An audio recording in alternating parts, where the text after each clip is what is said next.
Facebook's latest gift to Donald Trump is that they will be ending fact checking.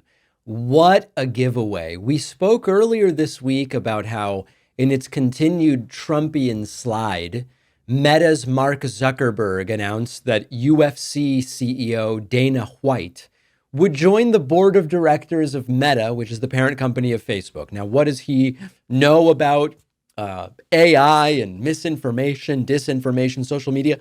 Really nothing, but Mark Zuckerberg has become a big fan of MMA, mixed martial arts, and UFC as part of that. And it seems like he's kind of fanboying and saying, oh, I would love to have Dana White on my board of directors. Of course, Dana White, a big Trump supporter, claims to be a friend of Trump's, will never say, a bad word about Trump, really the emblem of doormat loyalty that Trump likes. So now we get the latest news. Meta to end fact-checking program in a shift ahead of Donald Trump's term. The social networking giant will stop using third-party fact checkers and instead rely on users to add notes to posts. It is likely to please President-elect Trump and his conservative allies. Meta on Tuesday announced a set of changes to content moderation that would effectively put an end to its long-standing fact-checking program, a policy instituted to curtail the spread of misinformation across its social media apps. How much things have changed. Think back to the COVID era, when in order to stop the spread of disinformation, Facebook instituted a fact-checking policy, and it was criticized by MAGA and Trump and the right-wingers. Why are they doing this? They are directly going after our views.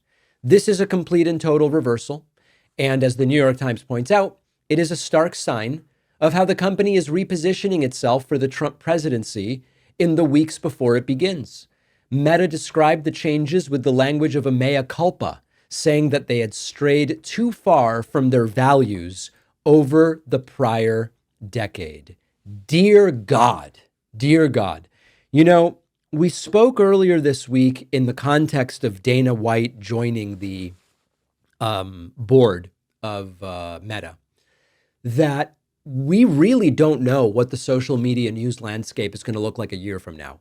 One of the reasons I have been so focused on let's go directly to our audience for our financial support. Let's have them sign up on my website. Let's circumvent all of these other platforms, is that we've already seen that the vagaries and whims of these platforms often screw independent news media, and very often it's progressive independent news media. We had YouTube adpocalypse in 2017. We had the October 2023, let's call it the Facebook decimation, where Facebook said, hey, we're not going to promote political stuff anymore. And then our views went down 90% and our Facebook revenue went down 90%.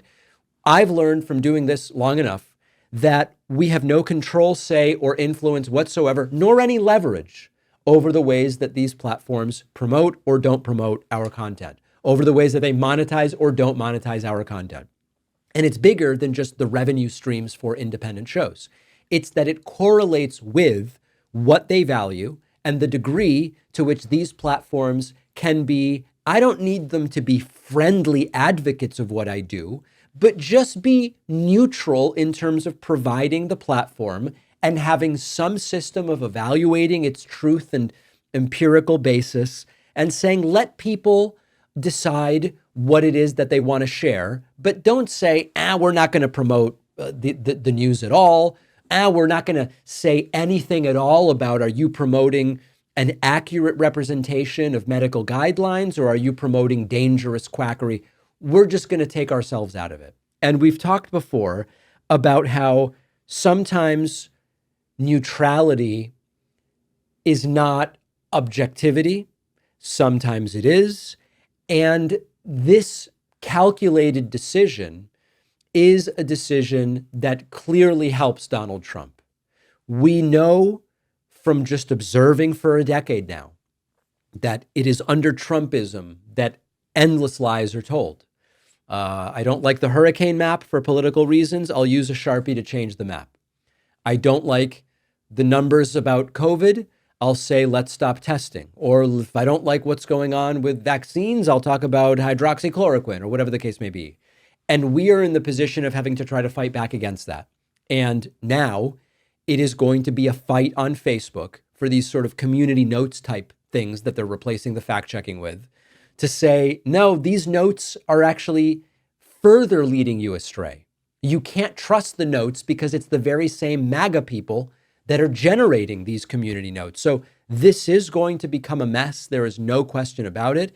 If there was any doubt at all about Facebook under Zuckerberg becoming more of a Trumpist node, it seems as though any of that doubt has now been eliminated.